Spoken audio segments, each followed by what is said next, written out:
여러 가지 궁금하신 게 많을 텐데 제가 강의를 다 못한 것도 있고요. 질문하면 제가 거의 맞춰서 말씀드리겠습니다. 우리나라에서 박성광 우리나라에서 조용히 기도하는 게 말씀해주신 헬라 철학의 영향이라고 생각하고 하기보다 그냥 문화적인 조금 측면이 좀 많이 강할 수도 있다고 생각이 드는데, 이제 성경에서 말하는 어떤 이제 감정적인 표현이나 루시즘 이런 것들이 예를 들어서 뭐 선교를 할 때 각 문화에 대해서 상황화가 일어나서 적화되기도 하는데 그런 상황을 뛰어넘어서 어떤 문화에서든 우리가 함께 부르짖고 기도하는 것이 진리의 차원에서 기도의 방법이다라고 우리가 가르치는 것이 더 좋은지. 조용히 기도하는 것이 문화 때문인지는 모르겠는데, 문화라는 것은 결국은 어떤 철학이나 종교에 의해서 영향을 받게 되는데, 서양은 분명히 침묵 기도의 영향이 침묵을 높이 보는 그런 것이 쫙 깔려 있습니다. 가톨릭뿐만 아니라 개혁교회도. 오히려 한국에서 통성 기도가 활성화되고 거의 한국 교회가 거의 이제 새로운 어떤 형태의 기도, 새벽 기도에 철야 기도에 통성 기도, 적흥 기도, 그런 점에서는 오히려 우리 한국의 분위기가 더 소리내 기도하는 것에 적합하고 원조라고 볼 수도 있는데, 원조 비슷하다 볼 수 있는데, 근데 저는 이제 고신의 그런 경향이 특별히 좀 있는 게 아닌가. 특별히 전에 고신이 처음에는 안 그랬거든요. 안 그랬는데 왜 그럴까? 개혁교회, 화랑개혁교회 영향, 남아의 영향이 일부 있는 건 아닌가. 물론 그 몇몇 사람 아니니까 그들의 영향만이라고 볼 수는 없겠지만은, 모르겠습니다. 다른 교단은 어떤지 이것 조금 더 연구를 해볼 필요가 있어요. 데이터가 어떻게 되는지. 근데 하여튼 고신에 보면은 좀 어른들, 지금은 우리는 이제 노력해서 많이 좀 바꿔서 소리내서 하고, 지금 분위기는 좋아요. 할 때는 우리 신학대학원 같은 경우는 분위기 좋은데, 개교회는 어떤지 좀 모르겠습니다. 이제 특별히 또 이걸 연구해야 되는데, 너무 성령 운동을 죽여놓은 그런 것도 있어요. 너무 방언하지 말라는 걸 너무 강조해요. 거기에는요, 여러분들 또 아셔야 될 거는 의외로 박유선 박사의 영향도 큽니다. 물론 박유선 박사를 좋게 보고 존경하지만은, 그러나 우리가 모든 걸 바로 알아야 되거든요. 균형 잡히게 알아야 되고, 박유선 박사가 박태선하고 그쪽에 신비주의 운동 나왔을 때 파수꾼에다가 이거 신비주의고 이 잘못됐다고 계속 글을 써가지고 불을 껐습니다. 물론 그새 잘못된 걸 불을 끄기 위해서는 필요했는데, 그렇게 너무 하다 보니까 죽어버린 거예요. 그러니까 박윤선 박사 한편은 굉장히 개혁주의고 경건하고 개인적으로 기도 많이 하셨지만은, 근데 이게 이제 참 사람이 완전할 수 없고 한쪽으로 불 끄다 보면은 다른 불도 꺼버리는 거예요. 그런 영향이. 왜냐하면은 제가 증언을 듣기로 고신도 처음에 출발할 때는 굉장히 뜨거웠다고 그래요. 원래 사실 분위기 뜨거운데 50년대 하여튼 그때 박태선하고 이게 성령운동 일어날 때 박윤선 박사가 비판하고, 뭘 비판하긴 해야 됩니다. 누가 공헌은 공헌이에요. 그러니까 이게 어쩔 수 없는 게, 너무 비판하고 그걸 대적하다 보니까 우리 불도 같이 꺼버린 거예요. 그래서 하여튼 70년대 고신에 가면은요, 방언은 절대 하면 안 되고, 소리 커서 내면 안 되고, 분위기가 좀 박수 치면 안 되고, 그런 분위기가 쫙 하면서 이제 교회 전체적으로 이제 죽어버리는 거죠. 그래서 제가 이제 그런 것들 다시 지금 좀 바로 잡아야 된다 이겁니다. 예. 혹시 연구하실 때 지금 국내 문헌에는 없는데 박윤선 박사의 죽기 내기로 기도하라, 죽기 내기로 기도하라, 혹시 이 책은 참고를? 예, 그건 다 그래 한 건 아니고, 개인적으로 기도 많이 하셨죠. 기도에 대해 설교집이 많지요. 응답받는 기도. 개인적으로 기도하시고, 소리 내서 기도하시고, 이렇게 하시는데, 박윤선 박사만큼 하면은 대성공이죠. 좋은데, 언제부터인가 하여튼, 한상동 목사도 기도 많이 하시고, 오랫동안 하시고. 근데 이제 한상동 목사에 연구할 게 있습니다. 어떤 사람 목사님 이야기 들으니까, 밤새도 기도하는데 말 안 하고 가만히 있더라고요. 그래, 왜 그러신가 물었답니다. 왜 그냥 가만히 계십니까? 하니까 하산호 목사님, 뭐 하나님이 다 아시는데 뭐. 이런 이야기는 전혀, 여러분 들은 적이 없죠. 그러니까 우리가 지금 안다고 생각하는 것도 모르는 게 너무 많아요. 그러니까 다 객관적으로 자료를 가지고, 이 부분에 대해서는 제가 그래서 알아볼 데가 없어서 한두 사람한테 물어보니까, 그래도 이제 절대적인 침묵기도 아니고, 막, 조용조용히, 근데 우리 고신 목사님들 보면 의외로요, 기도하라 그러면 안 하고 가만히 있다가 가끔 한 번씩 주여, 이런 이 소리하고, 기도하고 있다가 펴지요. 흉내만 내고 있다가 가는 경우 많아요. 그래서 전반적으로 이 기도가 그렇게 썩 잘하고 있다 보기로 전체로 볼 때는 그런 점이 있습니다. 또. 네, 오늘 강의 동영상이 너무 잘 들었습니다. 교수님께서 혹시 그 방언 기도에 대해서는 좀 어떻게 생각하시는지? 뭐 방언도 부정할 수 없죠. 뭐 할 수 있는데 이제 이중 딜레마가 있죠. 그 방언하는데 너무 시끄럽게 하면은 그 방해된다고 주위 사람들이 자꾸 조용히 시키라고 해가지고 조용히 좀 하라 이러면은 그 사람이 또 갚버려요. 갚버리고 또 그러면서 기도불이 꺼져버립니다. 그래 방언을 하는 사람 있을 때 또 시끄럽긴 하지만은 좀 못마땅한데 그걸 잘 또 살리면은 또 기도불이 살아나는데 그때 보면 우리 고신에서는 꼭 그걸 이제 목사님이 불러가지고 또 누구 시켜가지고 그 못하게 하거든요. 그러면 이제 그 사람은요 기분 나쁘게 갚습니다. 딴데 그러면 조용하게 그 다음에 기도가 조용하게 기도불이 꺼져버려요. 이게 우리 고신이 흘러온 길입니다. 그래서 그런 경우에 너무 근데 이제 다른 사람 방해를 주면 안 되거든요. 그거는 이제 방해를 주지 말고 조금 절제하도록 주의를 시키되 너무 기도불을 꺼버리면은 실제로 그때부터 기도불 꺼지고 교회가 기울어져요. 그러니까 그걸 잘 조절하는 게 필요하습니다.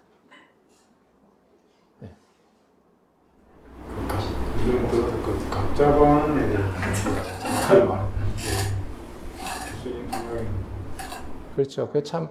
그 방언에 대해서는 저는 그렇지 않아요. 원리적으로 그걸 없다고 말할 수 없는 게 왜냐하면 성경에 그게 없다고 하지 않았어요. 끝났다 하지 않았으니까. 끝났다고 주장하는 것은 성경 주석이 분명히 잘못됐습니다. 리차드 개핑 그건 물론 뭐 개인적으로 훌륭한 사람이지만은 성경 주석이 완전 왜곡이거든요.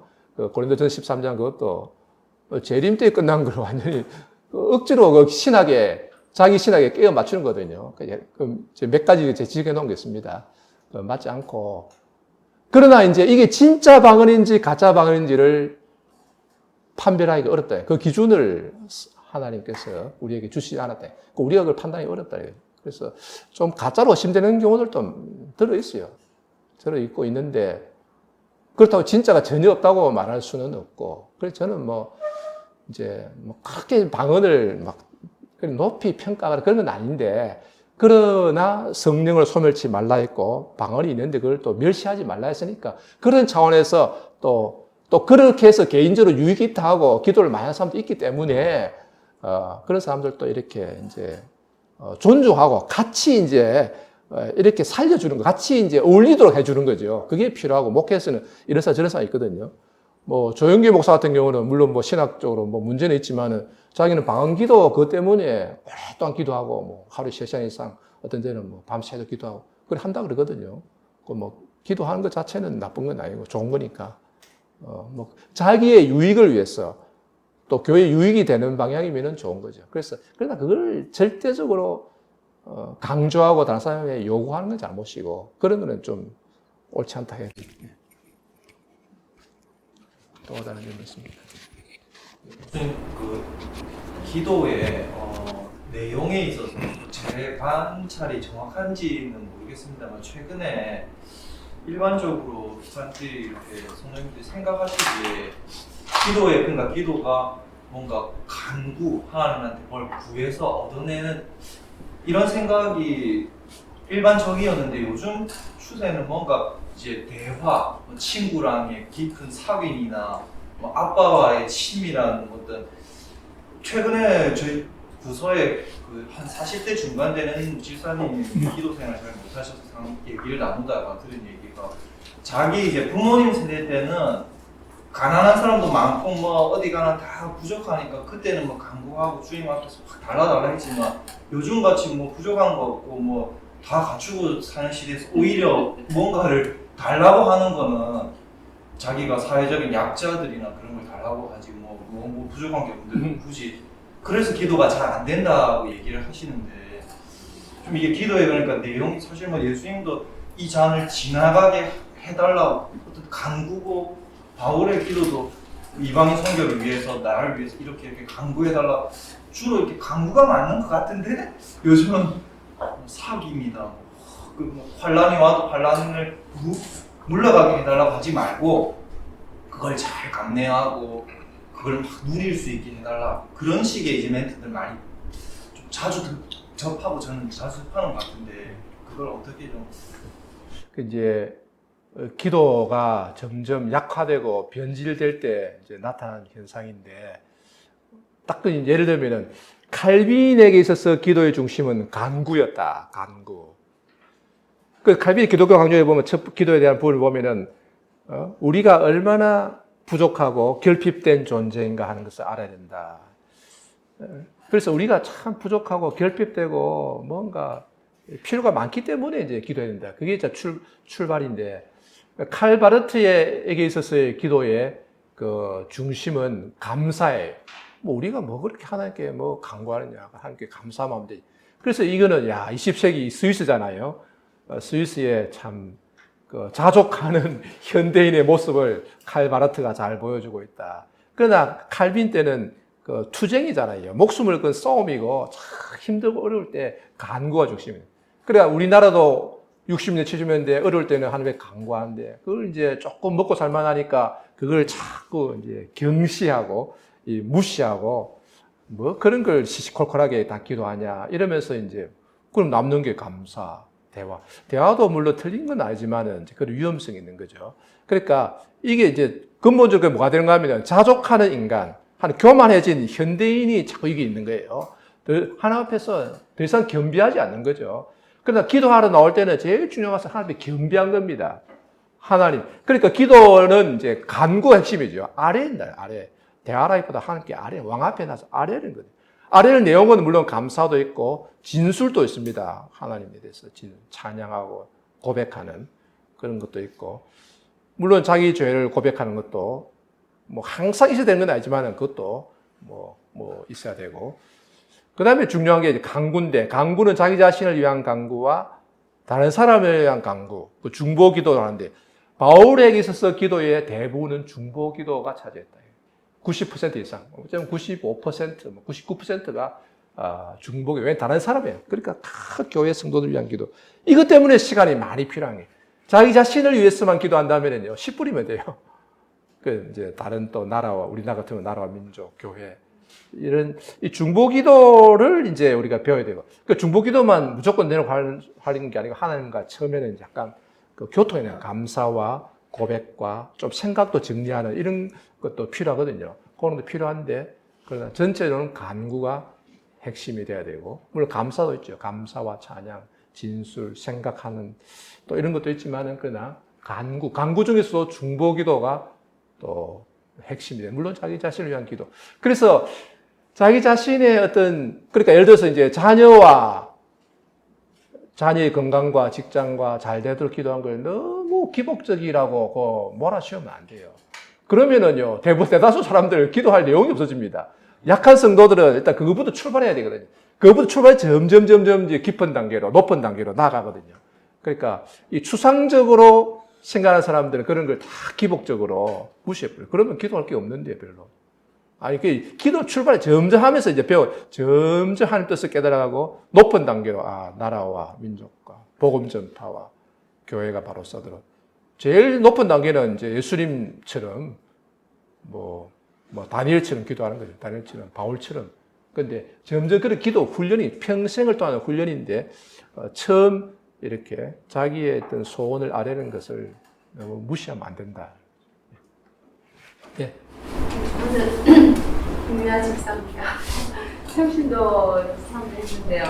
사실 이제 저 역시도 기도가 제일 좀 많이 약한 부분이긴 하거든요. 근데 이제 교회에서 이제 뭐 성경 말씀을 배울 수 있는 기회는 굉장히 많고 또 그 기회는 이제 많이 하는데 사실 기도에 대해서 뭔가 이렇게 뭐 기도를 조금 배울 수 있는 그런 부분들을 상대적으로 조금 많이 약한 것 같아요. 근데 이제 말씀은 하나님 주시는 거고 기도는 내가 하는 거다라는 것에 대해서 기본적인 거기서 조금 벗어나게 기도도 어떻게 보면은 기도를 통해서도 하나님께서 말씀해 주실 때가 좀 있다고 생각을 하고 있는데 좀 그 기도라는 게 조금 인간이 뭐 하나님께 간구한다 이런 것도 있지만 그 기도 안에서 하나님을 경험할 수 있는 그런 부분들에 대해서는 어떤 게 있을까? 기도할 때 이제 어떤 어려운 문제, 복잡한 문제를 가지고 하나님 앞에 나와서 기도하면 생각이 좀 정리가 됩니다. 왜냐하면은 칼빈도 말하는데 내 욕망이나 내 욕심을 기도할 때 내려놓게 되거든요. 좀 있더라도 기도 쭉 하다 보면 하나님과 자꾸 관계하고 대화하다 보면 내려놓을 수밖에 없는 그렇게 내려놓게 되면은 하나님 뜻이 분명히 드러나요. 하나님 뜻이 뭐 없다가 나타나는 게 아니라 있는데 내 욕심과 죄가 점점 물러가면 뜻이 분명히 드러나요. 그런데 사람들은 그걸 주님이 말씀하셨다는데 그러면 안 돼요. 하나님 말씀하신 게 아니고 그 많은 목사와 성도들이 자꾸 기도 중에 하나님이 말씀하셨다. 이거 사실 그거는 거짓말한 거거든요. 사기치는 거거든요. 절대 그러면 안 되고 기도 중에 이런 생각이 들었습니다. 그러니까 어쩌면 내가 책임진 거거든요. 내 생각이 아닐 수도 있습니다. 그러나 하여튼 기도 중에 그러면은 되게 그게 맞는 수가 많아요. 예를 들어서 이제 저 같은 경우도 이제 예를 들어서 전에 이제 학교에 무슨 일이 있을 때 이사들이 오는데 이사들 앞에서 이 학교의 신도원의 장례 진로가 중대한 걸 보고를 해야 되는데 어떻게 해야 되겠습니까? 이게 바쁜 가운데 그 생각 못 했잖아요. 그래 이제 새벽에 아침에 가서 기도하는데 어떻게 쭉 기도하다 보면은 마음이 한 조금 지나면요 생각이 이제 쫙 명료하게 나타나요. 그 쫙 이렇게 하면 되겠다. 그때 내가 바로 받아 적어버려요. 그 휴대폰이 있으면 바로 쫙, 이러면 생각이 쫙 드네. 쭉 받았는데, 바로 그게 뭐 몇 페이지, 뭐, 옮기니까 뭐, 그게 뭐 아주 좋은 보고서 돼버린 아마 우리 장로님도 많이 그걸 경험하실지 모르겠는데. 그런 식으로 우리가 기도할 때 마음을 비우고 성령의 인도하심을 받을 때 우리 생각이 정리가 됩니다. 정리가 되고, 생각지도 못했던 어떤 그런 또 길이 보일 수가 있어요.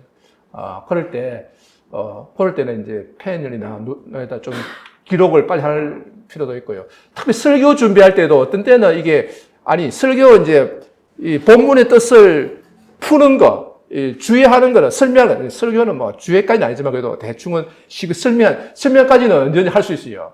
근데 문제는 이걸 오늘날 성도들에게 어떻게 적용할까? 여기서 내가 뭘 강조해야 될까? 적용 포인트가 안 잡힐 때 있어요. 그럴 때는 딱 하나님께 나 기도하면은요. 딱 적용 포인트가 딱 떠오릅니다. 1개, 2개, 3개. 그 중에 이걸 하면 되겠다. 그래가지고 딱 하면은 고주일은 은혜가 되고 딱 그게 맞습니다. 그 적용 포인트는 성경 자체에 있는 건 아닌데 그걸 잡아야 될 때가 있거든요. 그래서 기도 중에 막막할 때 그게 잡힐 때. 뭐 제가 박사님 논문 쓸 때도 막 막히면 기도 중에 또 길을 열어주시고 그 하나님의 인도하심이 있는 거죠. 그런데 그것을 주님이 말씀하셨다. 그렇게 제발 말하지 말라는 거죠. 그렇게 말하면 그게 잘못되고 이단이 될 수 있습니다.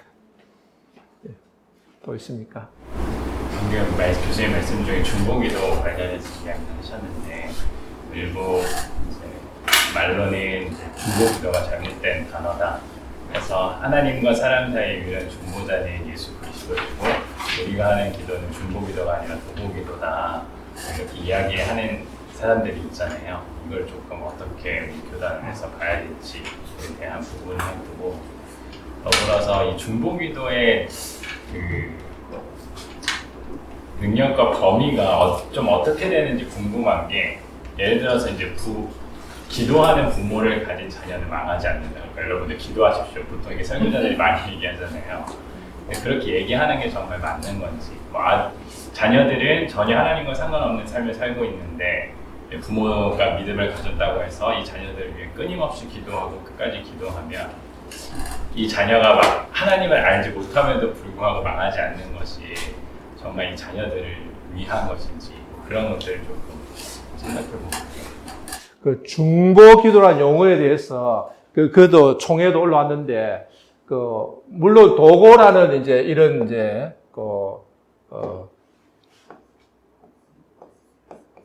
표현 도고가 있는데 이 단어나 이게 내나 엔튜시스거든요. 단수 엔튜시스. 그런데 성령께서 우리 위해서 간구하신다. 이도 내나 튠카노마이. 그 동사형입니다. 그래서 이게 같은 게예요. 그러니까 아직만 썼다 치고 그 도고라고 되어 있지만 이게 동사형과 명사형이 같은 것입니다. 그래서 같은 뿌리에서 나온 거예요. 하나는 동사 명사고. 그래서 디모데가 도고하라 그래요. 도고 기도하라. 도고란 말이 그런데 성령께서 우리를 위해서 간구하신다. 예수님이 우리를 위해서 간구하신다. 엔팅카노마이 또는 휘페르 엔팅카노마이. 내가 그 단어의 동사형이에요. 그러니까 성령 그리스도께서 우리를 위해서 중보하시는 거, 간구한다 되어 있는데요. 간구하시는 거, 중보하시는 거. 또 성령께서 우리를 위해서 간구하시는 중보 기도하시는 거. 그와 같은 단어를 우리가 모든 사람을 위해서 도고하라 할 때 쓰고 있단 말이에요. 그러니까 그걸 못 쓸 이유가 없다는 거죠. 헬라어 언어로 볼 때. 그래서 우리가 다른 사람을 위해서 기도하는 것도 중보. 왜냐하면 가운데 서서 하나님과 다른 사람 사이에 내가 서서 위해서 기도하는 겁니다. 그러니까 할 수 있다. 아브라함이 롯과 그 가족을 위해서 또 롯성 사람들을 위해서 그게 기도했잖아요. 그게 중보 기도거든요. 모세도 그렇고. 그래서 심지어 더 나아가서 우리 그리스도인들은 세상에서 제사장 역할을 해야 돼요. 세상 사람들을 위해서. 그리고 세상 사람 우리 민족에 죄가 많아서 하나님이 벌을 내리시라는데 누가 나서서 그걸 막아야 되겠습니까? 우리 그리스도인들, 교회 성도들이 나가서 세상 우리 민족의 죄와 허물을 용서해 주시고 은혜를 베풀어 달라 이렇게 기도하잖아요. 그게 바로 중보다 이거예요. 그래서 오히려 이것은 적극적으로 해야 되고 요게 중보 기도에 대한 연구 보고서 우리 학교 홈페이지에 있습니다. 꼭 있고 이거 보시기 바라고. 그다음에 또 하나는 자녀. 그것은 이제 하나님의 약속을 이제 믿고 기도하는데 기도 응답에 대한 최종 판단은 하나님이 하시는 거죠. 모든 것을 우리가 이제 우리가 하나님 믿고 약속 믿고 우리 열심히 기도하고 하는 건데 최종 응답 여부는 하나님이 하시는 거고 또 뭐 우리 원하는 대로 안 하시더라도 우리는 그걸 받아들여야 되고 하나님이 더 높으실 뜻이 있다고 봐야 되고 그러나 너무 쉽사리 포기하지는 말고 그러나 중요한 것은 그래 이런 거였어요. 기도만 하고 무조건 응답될 줄을 믿습니다. 이것도 좀 문제가 있어요. 그 기도와 동시에 그 사랑이 함께해요. 자녀의 사랑과 대화, 사랑이 있어야 되고 본인이 기도하는 게 제일 중요해요. 그래서 어떤 경우에는 자기는 기도 안 하면서 아예 기도해 주세요, 기도해 주세요. 늘 그것은 뭐 무당한테 이래 뭐 돈 내고 부탁하듯이 이런 성도들 많아요. 그래 그것도 자기는 그 입이 없냐 이거죠. 자기가 기도하고 그 다음에 기도해 주십시오. 이거는 가능해요. 이거는 가능하고 좋은데 그래서 그걸 교회할 때 자기가 먼저 자기가 기도 안 하면서 기도해달라고 부탁하면 이건 사실 또 응답 안 될 수도 있습니다. 하나님 기뻐하지 않으십니다. 그러니까 이 기도 부탁하는 이것도 어떤 사람은 내 기도해서 부탁하는데 그것도 어느 습관적으로 너무 이렇게 부탁할 때는 어떤 때는 지금 왜 후원해 주세요. 돈 구걸하는 게 비슷하게 기도도 그런 식으로 너무 쉽게 선교사를 가운데 너무 그런 사람이 많아요. 그래서 그런 것도 과연 옳은지 조금 저는 회의가 될 때가 있어요. 물론 우리가 뭐 기도해주고 뭐 하긴 해야 되겠지만은 자기가 바로 살고 바로 행하면서 또 기도를 부탁해야 이게 진실하게 여겨지는데 어떤 때는 늘 습관적으로 그런 사람이 있어요. 됐습니까? 또. 자, 그러면은, 일단 제가 참 기도하고 마치고, 그러고 다는 순서 맞습니다. 우리 하나님 아버지, 오늘 또 이곳에서 또 기도에 대해서 또 말씀을 함께 나누도록 또 인도해 주셔서 감사합니다. 우리가 또 하나님이 우리에게 주신 귀한 은혜의 수단인 이 기도를 바로 알고 또 바로 실천할 수 있도록 해주시고 참 하나님이 약속해 주신 이 풍성한 은혜를 이 기도라는 수단을 통해서 많이 받아 누릴 수 있도록 해주시고 또 이를 통해서 우리 자신이 은혜 받을 뿐만 아니라 무엇보다도 주님의 교회를 또 영광스럽게 하고 주님의 복음을 전하는데 귀하게 쓰임받도록 해 주옵소서. 이곳에서 귀한 또 장소를 허락해 주시고 또 기회를 허락해 주신 것을 감사합니다. 하나님이 기뻐하신 뜻이 이곳에서 이루어지게 해주시고 하나님의 귀한 말씀이 널리 전파되게 해주시며 많은 사람들이 진리의 말씀을 듣고 은혜를 받고 하나님 앞에 기쁨으로 섬기도록 해 주시옵소서. 이곳 제일기술과 또 수고하시는 장로님과 모든 분들에게 은혜를 베푸시고 주의 또 능력을 베푸시고 하나님의 뜻을 친히 이루어 주시기를 원합니다. 참석한 모든 분들에게 주의 은혜를 풍성하게 내려주시고 기쁨으로 하나님을 잘 섬기고 주님께 갈 수 있도록 축복해 주옵소서. 감사하고 예수님 이름으로 기도드립니다. 아멘. 자.